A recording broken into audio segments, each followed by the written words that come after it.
Hello दोस्तों, मैं आप सभी का स्वागत करता हूं आपके अपने यूट्यूब चैनल रेम्बो बाबा कंपटीशन। तो हम पढ़ रहे हैं भारतीय नागरिक सुरक्षा संहिता की क्लास 62। 60 क्लास हम हो चुके हैं। अध्याय हम 31 पढ़ रहे हैं। 30 अध्याय पढ़ चुके हैं, हम अध्याय 31वां पढ़ रहे हैं और कोशिश करें कि आज अध्याय 31 समाप्त हो जाए। तो अध्याय 31 किससे संबंधित था? अध्याय 31 है अपीलों से संबंधित। किससे? अपीलों से।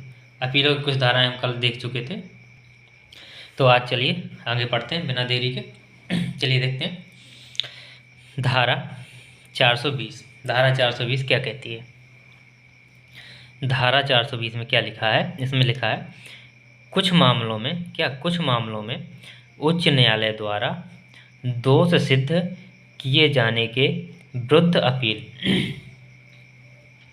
इसमें क्या है कि कुछ ऐसे मामले होते हैं जिनमें क्या किया जाता है कि उच्च न्यायालय क्या करता है? उस मामले को पलट देता है। क्या करता है? उच्च न्यायालय उस मामले को क्या कर देता है? पलट देता है।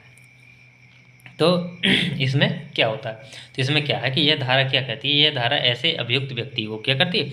यह धारा ऐसे अभियुक्त व्यक्ति को जिसके दोष मुक्त है, जो क्या है, जो जिसको न्यायालय ने क्या कर दिया? दोष मुक्त दे दिया। उस व्यक्ति को, जो अभियुक्त है, जो अपराधी है, उसको क्या कर दिया? दोष मुक्त कर दिया।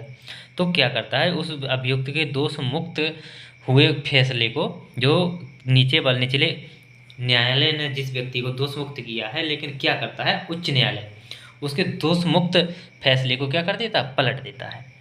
क्या करते हैं? दोष मुक्त फैसले को पलट देता है। जब उच्च न्यायालय दोष मुक्त फैसले को क्या करता है? पलट देता है। और उसे क्या करता है? उच्च न्यायालय क्या करता है? जिससे कठोर दंड, उसे क्या करता है? और पहले तो उसको क्या मुक्त कर दिया सेशन न्यायालय, सत्र न्यायालय के द्वारा, मान लीजिए, या जनरल न्यायालय के द्वारा उसको मुक्त कर दिया। लेकिन क्या किसी व्यक्ति ने क्या की कि हाई कोर्ट में अपील कर दी। किसमें? हाई कोर्ट में अपील की। तो हाई कोर्ट ने क्या किया? उस अपील को स्वीकार करके उसके केस को क्या कर दिया? उसको उलट दिया। उसको वारंट भेज दिया दोबारा से गिरफ्तारी का। तो जब उसको क्या किया कि उसको उलट दिया, फिर हाई कोर्ट ने जांच की, तो उसने हाई कोर्ट ने क्या सोचा कि इसको व्यक्ति को कठोर दंड, जैसा कहते हैं मृत्युदंड या आजीवन कारावास या 10 वर्ष से अधिक की सजा सुनाई हो। क्या हो? अधिक 10 वर्ष तक की सजा सुनाई हो। तो उस व्यक्ति की अपील कहाँ की जा सकती है? उस व्यक्ति की अपील की जा सकती है सुप्रीम कोर्ट में, सर्वोच्च न्यायालय में। कहाँ पे? सर्वोच्च न्यायालय में उसकी अपील की जा सकती। इसका सीधा मतलब ये है कि यदि किसी व्यक्ति ने जिला स्तर के न्यायालय में उसको क्या मिल गई हो? रिहा हो गया। क्या हो गया? रिहा हो गया। लेकिन किस में? जिला स्तर में। लेकिन हाई कोर्ट ने क्या किया? उस पर फिर से अपील कर दी। तो जब हाई कोर्ट ने इसको दोबारा से सज़ा दे दी, तो ये हाई कोर्ट की सज़ा के लिए कहाँ पे? सुप्रीम कोर्ट में क्या कर सकते हैं? अपील कर सकते हैं। ये इसका मतलब है 420 धारा का सीधा सीधा मतलब। लेकिन धारा 421 में क्या है? धारा 421 कहती है कुछ मामलों में अपील करने का विशेष अधिकार। अब कुछ मामले कैसे हैं जिनमें क्या है? अपील करने का विशेष अधिकार है। ये कैसे मुकदमे होते हैं जिनमें विशेष अधिकार होता है? इसमें किसी मुकदमे में क्या होता है कि दोषी ठहराए गए, जैसे मान लीजिए इसमें कई व्यक्ति होते हैं, या 2 व्यक्ति हो सकते, 3 हो सकते हैं, या 2 से अधिक व्यक्ति भी हो सकते हैं। तो इसमें क्या होता है कि जब किसी मुकदमे में दोषी ठहराए गए सभी व्यक्तियों को अपील का अधिकार देती है। यह क्या करती है? सभी व्यक्तियों को अपील का अधिकार देती है। किसी भी केस में दोषी ठहराए गए 2 व्यक्ति, 4 व्यक्ति, 10 व्यक्ति, कितने भी हो सकते हैं, सभी व्यक्तियों को क्या करती है? अपील का अधिकार देती है। कैसा? अपील का विशेष अधिकार देती है। इसमें क्या होता है कि यदि 3 व्यक्तियों ने कोई अपराध किया है, मान लीजिए 3 व्यक्तियों ने मिलकर किसी अपराध को किया है। अब 3 व्यक्तियों ने किसी अपराध को जब किया है, तो उसमें से यदि कोर्ट ने किसी एक व्यक्ति को अपील करने की अनुमति दे दी, किसी एक व्यक्ति को यदि अपील करने की अनुमति दे दी, तो उनमें क्या, उन दोनों लोगों को भी क्या हो जाएगी? अपील की अनुमति हो जाएगी। अपील की, वो दोनों लोग भी क्या कर सकते हैं? अपील कर सकते हैं। यदि मान लीजिए 2 लोगों ने केस किया है और दोनों के अलग अलग मुकदमे हैं, केस एक ही है, तो यदि इसमें एक व्यक्ति को अपील का मौका मिल गया या अपील की अनुमति मिल गई, तो ये दूसरा व्यक्ति भी अपील कर सकता है। क्या कर सकता है? अपील कर सकता है। यदि मान लीजिए कोई ग्रुप है, 10-12 लोग हैं, उनमें से किसी एक व्यक्ति को अपील का की अनुमति मिल गई तो वो 10 लोग 11 लोग जितने हैं उन सबको अपील की अनुमति मिल जाएगी। क्या हो जाएगी? सभी लोगों को अपील की अनुमति मिल जाएगी। ये क्या है? विशेष अधिकार होता है। तो ये 421 में बताया गया। अब चलिए देखते हैं आगे धारा 422। धारा 422 में क्या है देखते हैं। धारा 422 क्या कहती है? धारा 422 में क्या है? सेशन न्यायालय में की गई अपीलें कैसे सुनी जाएंगी। मान लीजिए सेशन न्यायालय सत्र न्यायालय में अपील की गई है, तो ये किसके बारे में बताती है? ये सत्र न्यायालय में अपील की गई अपील की प्रक्रिया बताती है कि सत्र न्यायालय में अगर अपील की गई तो उसे कौन उसकी सुनाई कौन करेगा, उसको कौन सुनेगा, किसके द्वारा उसकी सुनवाई की जाएगी। तो इसमें किसके द्वारा सुनवाई की जाएगी? यदि क्या करता है कोई सामान्य न्यायाधीश, क्या सामान्य सत्र न्यायालय, क्या सामान्य सत्र न्यायालय, या क्या अतिरिक्त सत्र न्यायालय। यदि सामान्य सत्र न्यायालय में कोई अपील करता है, या क्या अतिरिक्त सत्र न्यायालय में अपील करता है, या क्या करता है द्वितीय श्रेणी के मजिस्ट्रेट के द्वारा चलाए गए मुकदमे पर क्या करते हैं? अपील करते हैं। द्वितीय श्रेणी के मजिस्ट्रेट के द्वारा चलाए गए मुकदमे पर क्या करते हैं? अपील करते हैं। तो इन सब की सुनवाई कौन करेगा? इन सब की सुनवाई करेगा मुख्य न्यायिक मजिस्ट्रेट। कौन? मुख्य न्यायिक मजिस्ट्रेट। इन सब की अपील की सुनवाई कौन करेगा? मुख्य न्यायिक मजिस्ट्रेट सुनवाई करेगा। ये धारा 422 के तहत। अब देखते हैं धारा 423। धारा 423 में क्या है? धारा 423 में अपील की अर्जी क्या है? इसमें लिखा है अपील की अर्जी। ये किससे संबंधित है? तो इसमें ये अपील की अर्जी का मतलब क्या है कि इसमें बताया गया कि अपील किस प्रकार से दायर की जा सकती है। तो अपील के कुछ इसमें अपील दायर करने की क्या है प्रक्रिया, या उसकी अपील दायर करने की आवश्यकताओं को ये निर्दिष्ट करती है या बताती है। क्या करती है? तो यह क्या कहती है कि इसमें कहा गया है कि अपील को कैसे लिखित रूप में, किस प्रकार लिखित रूप में, क्या लिखित रूप में पेश किया जा सकता है, पेश किया जा सकता है। इसको या पेश किया जाना चाहिए किस रूप में? लिखित रूप में, या लिखित रूप में, लिखित याचिका के रूप में इसको क्या करना चाहिए? पेश करना चाहिए। क्या करना? पेश करना चाहिए। या तो क्या करना चाहिए? जो अपील करता है, कौन? जो अपील करता है या उनके जो वकील हैं, क्या है? जो उनके वकील हैं उनके द्वारा क्या करनी चाहिए?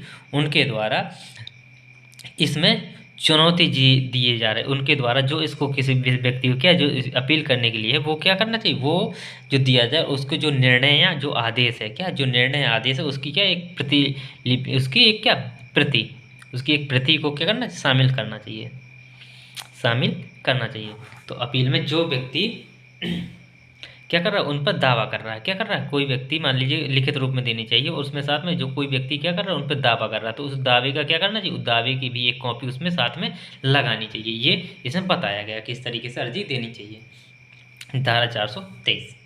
अब देखते हैं धारा 424। धारा 424 में क्या है? जब अपीलार्थी जेल में हो, कहाँ हो? या जेल में है तब की प्रक्रिया। मान लीजिए कोई व्यक्ति जेल के अंदर है, अब उसको अपील करना है तो क्या करेगा? तो इसमें क्या है? इसमें ये बताती है कि जब व्यक्ति जेल में अंदर है तो तब की प्रक्रिया बताती है। तो जेल में बंद व्यक्ति क्या करेगा? जेल में बंद व्यक्ति को क्या करना होगा? जेल में बंद व्यक्ति को अपनी अपील याचिका के लिए किसी और क्या करना होगा? अपनी याचिका के लिए या अपनी अपील के लिए, अपनी अपील याचिका दायर करने के लिए जो भी आवश्यकता होगी, क्या होगी? जो किसी भी आवश्यक प्रति को जो भी आवश्यक होगा, क्या हो? जो चीज़ें भी आवश्यक होंगी वो सब किसको? जो जेल अधिकारी होगा, कौन? वहाँ का जेल अधिकारी, इसको जो जेल में बंद है उस व्यक्ति को अपील दायर करनी है। उस व्यक्ति को अपील दायर करने के लिए जो कुछ भी चाहिए होगा, क्या करेगा? जो भी प्रति चाहिए होगी वो किसको जेल अधिकारी को प्रस्तुत करेगा, जेल अधिकारी को देगा। क्या करेगा? जेल अधिकारी को देगा। और जेल अधिकारी क्या करेगा? जेल अधिकारी इन सारे के सारे दस्तावेजों को कहाँ ले जाएगा? उचित अपील न्यायालय में ले जाएगा। कहाँ? जहाँ पे वो उचित अपील के लिए जो न्यायालय उचित होगा उस उचित अपीलीय न्यायालय में देगा, ये ले जाएगा। तो और इसके लिए ये क्या रहेगा? ये जिम्मेदार रहेगा यहाँ तक ले जाने के लिए। तो इसमें बताया गया यदि कोई व्यक्ति क्या जेल के अंदर बंद है तो वो किसको दे सकता है? वो किसको देगा? वो जेल अधिकारी को अपने डॉक्यूमेंट देगा। किसके लिए? अपील दायर करने के लिए। किसके लिए? अपील दायर करने के लिए। अब देखते हैं धारा 425। धारा 425 में क्या गया? धारा 425 कहती है अपील का संक्षेपता खारिज किया जाना। क्या करना? अपील का संक्षेपता खारिज किया जाना। तो देखते हैं 25 में कौन सा? अपील का संक्षेपता खारिज किया जाना। तो इसमें क्या है? इसमें है, ये बताती है, ये क्या करती है कि ये अपील का जो सारांश ये क्या करती है? अपील को खारिज करने से ये क्या है? जुड़ी है। ये क्या करती है? इसमें क्या है? इसमें यह क्या है? यह धारा क्या बताती है? ये धारा जो क्या है, जो 423 क्या, जो 423 या क्या, जो 424 धारा है क्या, जो 423 और जो 424 धारा के तहत जो दिए गए निर्णय हैं क्या, जो 423 424 के तहत जो निर्णय दिए गए हैं, उन निर्णयों की जांच के बाद क्या, इन निर्णयों की जांच के बाद क्या किया जा सकता है? इसको खारिज किया जा सकता है। इसको खारिज किया जा सकता है। किसको? इस जो अपील की अर्जी, इसमें क्या अपील की अर्जी, और इसमें 24 में क्या था? जेल अधिकारी को अपील की अर्जी। यदि इनकी क्या होगी, इन लोगों की, इन दोनों की जो अपील के जो डॉक्यूमेंट होगा, इनको क्या, इनकी जांच होगी। इनकी जांच के निर्णय की जांच के बाद क्या होगा? उसको खारिज किया जा सकता है। क्या कर सकते हैं? उस अपील को खारिज किया जा सकता है। यदि क्या होता है और ये तब खारिज होगा, इसकी जांच करने के बाद इसको खारिज किया जा सकता है, ठीक है, मान लिया। लेकिन ये कब खारिज होगा? कैसे, ऐसे क्या क्या निर्णय निकाल लेंगे?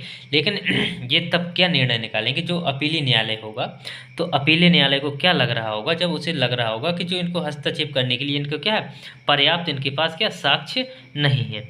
जो व्यक्ति धारा 332 और धारा 323 और 24 में जो डॉक्यूमेंट आए हैं, 324 और 23 और 24 में, वो क्या है, किसी की अपील के लिए पर्याप्त नहीं है। क्या है? अपील के लिए पर्याप्त नहीं, तो उनको क्या कर दिया है? उस अपीलों को खारिज कर दिया जाएगा। और धारा 424 के तहत जो अपील की जाएगी, तो धारा 424 के तहत अपील की जाएगी, वो तब तक खारिज नहीं की जाएगी जब तक कि उसकी अवधि समाप्त ना हो जाए। क्या ना हो जाए? अवधि क्या ना समाप्त ना हो जाए, तब तक इसको क्या खारिज नहीं किया जा सकता। तो देखते हैं धारा 425, धारा 426। धारा 426 क्या कहती है? कहती है संक्षेपता, क्या संक्षेपता खारिज नहीं की गई अपीलों की सुनवाई के लिए प्रक्रिया। जो कैसी, जो ये क्या है, जो अपीलें क्या है खारिज नहीं की गई, उनके बारे में सुनवाई की प्रक्रिया। तो इसमें जो खारिज नहीं की गई उनमें क्या प्रक्रिया है? यह संबोधित या क्या करती है? यह संबोधित पक्ष के लिए क्या करती है? अधिसूचना प्रक्रिया या रिकॉर्ड की आवश्यकता के लिए अपील के आधार पर क्या, या आधारों के बारे में उस पर शर्तों को निर्दिष्ट करती है। ये क्या करती है? जब अपील की खारिज नहीं होती तो उन पर क्या शर्तें क्या करती हैं? शर्तें लगाती है। क्या करती है? शर्तें लगाती है। तो 426 में क्या करती है? शर्तें लगाती है। थैंक यू दोस्तों, क्लास अच्छी लगी तो प्लीज़ लाइक और सब्सक्राइब जरूर करिएगा। थैंक यू दोस्तों।